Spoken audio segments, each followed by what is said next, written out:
Hello everyone.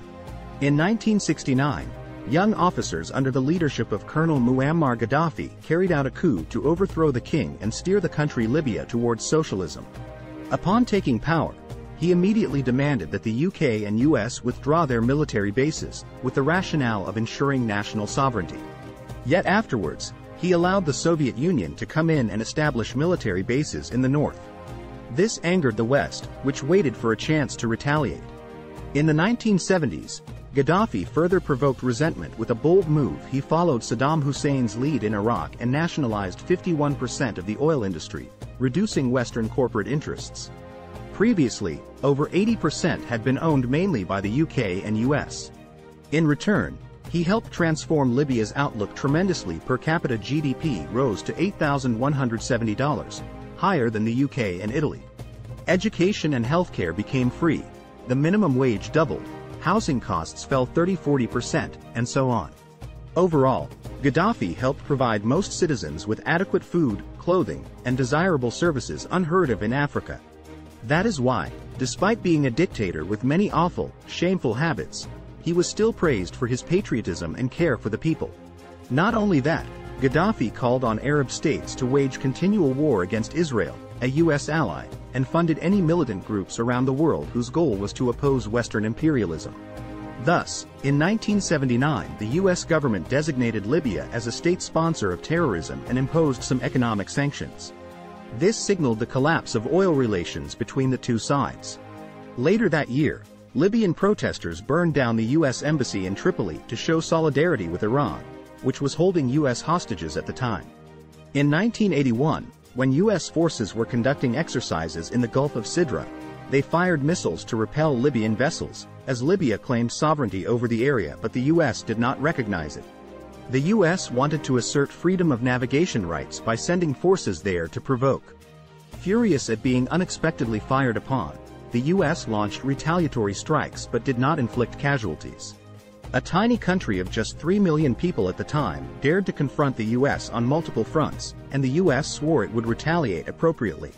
In 1986, the US sent 30 warships and 225 aircraft to the Gulf of Sidra with the goal of exercising freedom of navigation rights to see who would dare oppose them. Libya dispatched 2 missile escort ships and 3 patrol boats to interfere. As a result, 5 Libyan vessels were damaged and 72 people killed. Also in 1986, the US carried out airstrikes on the 2 cities of Tripoli and Benghazi, killing 45 people, on accusations that Libya was behind the Berlin disco bombing that killed American soldiers. However, European intelligence agencies actually found no evidence linking Libya to it. BBC sources indicate the US mainly used it as a pretext to assassinate Gaddafi after his call for militants he supported to attack the US anywhere in the world. Relations between the two sides became deeply hateful. The US withdrew all oil companies, which had been generating billions in revenue annually. After the Cold War ended with the Soviet collapse, Libya lost its backer and softened, agreeing to negotiations to lift sanctions. Libya agreed to compensate for damages inflicted on Americans, pledged to renounce terrorism, and halted its chemical weapons program. Everything seemed smoothly reconciled for decades after.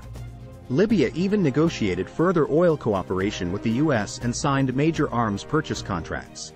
However, nothing they did was enough for Washington to overlook the regime, simply because Gaddafi's rule had been placed in the crosshairs. In 2011, the Arab Spring unfolded across the Middle East, first in Tunisia and then Egypt, with mass protests toppling dictators and bringing democratic leaders to power. Inspired by their neighbors, Libyans also rose up demanding Gaddafi's overthrow. With ordinary protests, a regime protected by the military and police cannot collapse. Behind it were political activists who wanted regime change to assume power seats in Libya. These figures established their own rebel army and shadow government right after the protests began. Within a month, they appealed for Western support and received enthusiastic backing unprecedented in history. The US backed Khalifa Haftar, allowing him to return and lead the insurgent army. Haftar was once Gaddafi's chief of staff who helped him carry out the 1969 coup against the monarchy and commanded many wars between Libya and regional countries. In 1986, Haftar was captured in battle with Chad, after which Gaddafi abandoned him in a ceasefire agreement.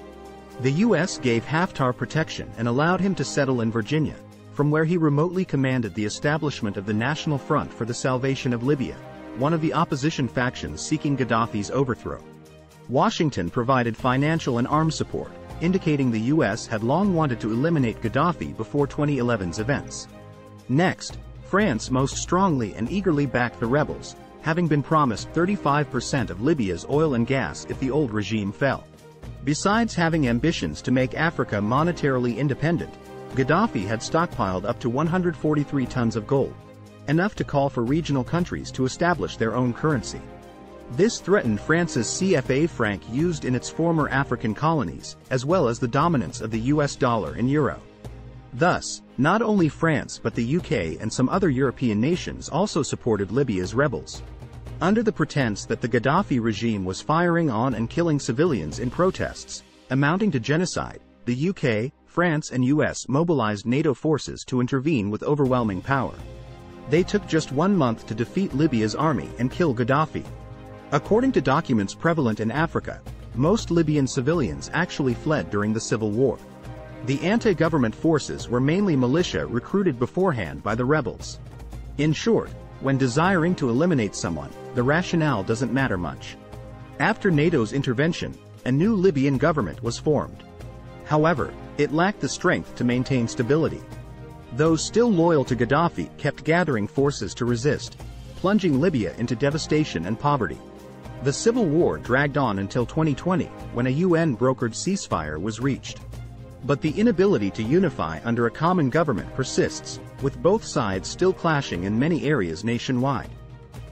The West's noble desires for democracy have clearly been in vain.